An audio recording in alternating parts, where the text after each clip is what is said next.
Karena kalau baca-baca netizen itu sebenarnya paling agak di kuping aku tuh misalnya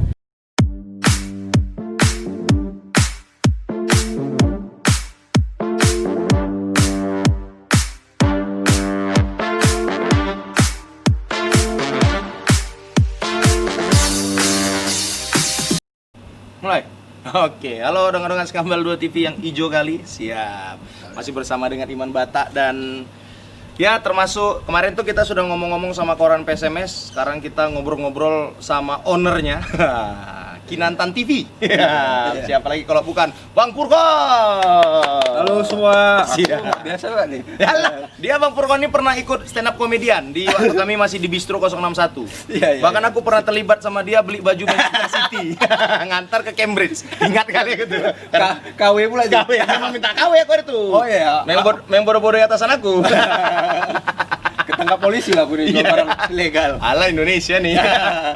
Bang, kemarin aku ngomong-ngomong sama banyak informasi yang disampaikan oleh koran PSMS masalah biayanya kok sampai 150 juta untuk membangun media seperti itu. Nah, kalau abang sendiri bang, tapi sejarahnya dulu lah bang, Kinantan TV ini gimana sih bang? Karena kalau dulu kan Kinantan TV orang taunya streaming gitu. Ya. Jadi gimana bang Purkon? Mengawali Kinantan TV itu? Jadi sebenarnya kalau Kinantan TV ini awalnya kan 2017. Ya. Jadi Liga 2 Sama berarti sama koran PSMS juga segitu juga nggak salah? segitu ya. Berarti, ya mungkin berdekatan lah, bahkan eranya juga waktu itu kan memang YouTube lagi booming-boomingnya, orang lagi nyari akses buat waktu itu juga liga kan setelah kita dibekukan FIFA, kompetisi dibekukan FIFA, liga 2017 itu pertama kalinya gitu kan. Jadi kayak memang antusias orang untuk ke stadion lagi nonton pertandingan secara resmi lagi tingginya gitu kan. Berarti bisa juga bang, animo nanti setelah COVID ini mungkin nanti sama bakal juga, seperti bang, ya? itu pasti, karena orang kayak kita nih kan juga udah nggak sabar juga kan ke lapangan nonton bola, ke stadion, aktivitas secara normal. Iya. Jadi di 2017 tuh aku waktu itu masih kerja di TV juga, salah satu TV swasta. Jadi kayak ini sebenarnya iseng-iseng aja gitu, sampingan gitu. Aku suka PSMS dan aku berada di dunia broadcast gitu kan. Ya udahlah kita bangun, aku bangun ada sama satu kawanku udah pernah wawancara juga. Nah, jadi berdua sama dia kita bikin itu dengan perangkat seadanya sebenarnya. Karena kalau dibilang tadi kalau kita bikin yang betul-betul bisa budgetnya itu bisa sampai kayak dibilang tadi, iya segitu. Jadi dengan seadanya coba kita optimalkan, bisa lah berjalan gitu kan, karena kebutuhan itu tadi, karena kita lihat PSMS ini fansnya itu di luar banyak kali loh. Betul. Iya kan, jadi sebenarnya bukan ya, kalaupun main di luar itu bukan fans yang away sebenarnya, cuma orang Medan yang ada di kota-kota itu gitu. Tahu lah orang Medan ini kan perantauan semua rata-rata, banyak gitu. Bumarga semua Betul, gitu kan. Makanya PSMS gak akan kehilangan fans untuk nonton. Iya, untuk pasti ada walaupun dengan jumlah yang berbeda-beda kan gitu. Dengan jumlah yang berbeda-beda. Itu tadi kita coba mengakomodir keinginan penonton-penonton yang di luar Medan ini. Kalau di Medan oke lah dia bisa datang. Cuman juga di Medan ini kan kadang-kadang pertandingan main jam 3, ada yang kerja. Betul. Nggak sempat datang gitu kan. Dan itu kita bikinnya free gitu. Bikinnya free. Siap. Terus kalau budget sendiri abang dunia jurnalis sudah bang jalani kan sebelumnya. Jadi nggak ada biaya tambahan lagi untuk buat syuting. Karena aku pernah nengok abang sendiri untuk men-shoot pertandingan persahabatan aja udah panjang-panjang kali bang. Bang kamera bang itu, kamera videonya. Sebenarnya kalau untuk alat broadcast sendiri, untuk alat streaming itu budgetnya biaya cukup besar. Berapa lah itu bang nominalnya? Biar orang bisa menghargai. Itu ya. Jadi sebenarnya kalau aku jujur-jujuran ya, untuk produksian sebuah broadcasting itu, kalau aku di 2017 itu kalau dana yang udah dibakar itu lah, kayak kita kayak anak startup gitu lah, bakar uang gitu kan. Itu ya hampir ratusan juga sebenarnya. Ratusan juga? Iya, ratusan juga sebenarnya. Wow. Selain dari alat juga kita kan kebutuhan kayak personal gitu kan. Nggak mungkin kita nggak bayar orang yang kameramennya, nggak bayar apa. Cuman kadang-kadang memang nggak pernah bayar karena kita sendiri kan. Betul. Jadi nutupin cost di situ juga kan gitu. Jadi kerjanya jadi sekarang Kinantan TV udah abang tunggal, udah aku sendiri sekarang. Ya. Mungkin ada yang mau join bantu-bantu. Oh iya, apalagi mengembalikan modal yang 150 juta tadi ya. Iya, kontennya juga dikit-dikit sekarang kan gitu. Sebisanya aja ya. Ya kenapa lagi, Wak? Ya kan? Ya memang nggak ada lagi yang mau diliput kan. Iya, kondisi sekarang gitu. Itu sedihnya juga kita gitu kan. Makanya kami konten kreator berharap ya ada gitu. Jadi lah udah hampir ratusan juga abang bilang itu. Iya, terus bang, Kenapa memilih PSMS ini? PSMS nih kayak mana ya? Aku pun kadang bilang cinta nih lebay kali kan orang gitu kan. Ngapain berkorban gitu. Memang ya kayak ada dorongan juga gitu. Ini harus satu memang kalau PSMS ini harus dibenahi gitu. Maksudnya Medan punya potensi SDM yang nggak kalah sebenarnya dengan dari dunia konten kreator ini tadi ya. Medan nggak itu orang juga setiap kita pasti nggak bakal ngomong kayak gitu gitu. Cuman kan kadang-kadang kita kadang bisa struggle nggak ini jalan ini gitu. Kau bisa continue nggak gitu? Kau bisa bertahan nggak dengan? Karena setelah dijalanin yang kita hadapi itu nggak cuman apa aja. Yang kita hadapi itu adalah penonton kadang komplain gitu kan. Padahal kita udah udah usahain optimal, cuman kadang-kadang ya itu para penonton kadang tahu kita keinginan mereka pasti nggak bisa lah kita semua penuhi gitu nggak ya bisa Bang kita ya? penuhi Siap, gitu. siap. Terus Bang, oke lah sekarang ini kalau ngomong-ngomong kemarin katanya koran PSMS dengan Kinantan TV koalisi nih. Katanya masuk ke dalam tanda kutip bagian dari PSMS Medan secara real gitu kan. Itu memang kayak gitu benar nggak ada? Atau memang koran PSMS saja yang membesar-besarkan, nggak ada join? Mereka aja pengen cari cuan sendiri, mana kira-kira? Ini ngomong gini gara-gara kawan ya. Kalau lawan mana berani kok bilang kayak gini, habis lah. Wah, ini gara-gara kawan aja nekat. Koran aja sebenarnya, Kinantan TV enggak? Oh, iya. Berarti dibusukkan ini berarti. Enggak ya. Jadi, ya betul. Jadi maksudnya kita collab lah gitu kan. Kita paham untuk kerjain ini nggak bisa sendiri gitu. Kita udah jalanin bertahun-tahun, ternyata di dunia maya ini kau nggak bisa ada musuh gitu. Kau nggak bisa ada musuh gitu, karena kau harus semuanya ini harus tersambung lah kayak rantai gitu. Rantai ya. Dan itu sebenarnya positif gitu. Kok nggak kalian di antara para kolaborasi ini nggak ada yang rugi sebenarnya. Betul. Jadi bentar Bang, rantai persahabatan harus tetap dipertahankan, rantai COVID-19 yang harus kita hancurkan, merdeka. Biar kalian tahu nih kami pakai masker sampai saat ini. Betul, kita udah jaga jarak ya. Iya. Ya itu tadi Bang, betul nggak bisa kita akui mau seego apapun kau gitu. Nggak akan bisa kau kerja sendiri gitu. Kecuali mungkin kau dengan kontennya kamera handphone mungkin ya. Iya. Kamera handphone di kamar kan itu mungkin bisa kerja sendiri gitu. Cuman kalau untuk sesuatu yang besar, sesuatu karya yang nggak bisa sendiri gitu.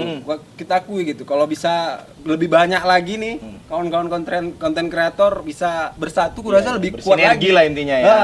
Bisa ini lagi, walaupun mungkin ya kan karena kita ke klub nih sekarang ceritanya ke klub. Mungkin ada yang bandingin klub ini begini kerjanya, begini kontennya begini, ya mereka mungkin itu secara finansial timnya juga bagus. Artinya memang ada budget yang disiapkan untuk membangun image klub mereka lewat sosial media, lewat dunia maya kan gitu kan. PSMS kan mungkin kalau aku ngelihat selama ini konsentrasi budgetnya itu ada untuk kebutuhan pemain. Itu aja. Iya, untuk kebutuhan pemain, gaji pemain, untuk pelaksanaan pertandingan, untuk kebutuhan UE tim gitu kan. Masih jadi, konvensional lah sih. Iya, masih. Ya. Jadi mungkin manajemen belum memikirkan pentingnya sebenarnya. Pentingnya ke situ. Tapi mereka sudah mulai terbuka gitu. Oh, itu yang harus kita hargai ya. Iya, kita hargai itu. Artinya kalau udah terbuka ini kan artinya dari dulu yang kayak nutup gitu kan. Oh, ternyata ini penting. Mereka udah mulai sadar. Siap. Nah, bukan celah sih sebenarnya. Kalau celah itu kan kayak maling gitu. Enggak, bukan celah. Jadi peluang ini ya gitu. Peluang ini yang kita coba. Udah, ayolah kita ajar aja Bang ini. Toh kita orang Medan sebenarnya bisa kok lebih dari gitulah kalau sombongnya gitu kan. Kita bisa sebenarnya nggak sama lah dengan tim-tim Sumatera lainnya gitu. Kita punya kemampuan, kita punya apa salahnya kita kalau berkolaborasi, sumbangsih juga, berkolaborasi juga gitu Bang. Terus Bang, Abang bilang tadi kan pengurus sekarang udah mulai sedikit membuka lah ruang itu tadi untuk teman-teman untuk bisa mengekspos PSMS Medan bukan hanya melalui pertandingan tapi melalui media sosial, YouTube, Instagram dan lain sebagainya. Terus Bang, Abang sudah masuk nih ke dalam itu. Sudah masuk. Kira-kira Bang, PSMS itu harus bagaimana sih sebenarnya Bang? Abang udah masuk nih kan, tadi kita bilang udah ada celah. Oke, udah masuk nih anak-anak muda. Abang melihat nih, karena dari dulu kan kita selalu menyalahkan satu sosok aja. Kalau PSMS diteladan kan, mohon maaf kita sebut Pak King aja yang disalahin gitu. Nah sekarang ada anak muda nih, kira-kira Abang sendiri melihat gimana nih sinergi yang dibangun ini antar orang Abang sendiri, baik Abang sebagai MO ya, sebagai Enggak, ya, tim media sosial lah. Tim media sosial dengan pengurus yang ada saat ini, Bang.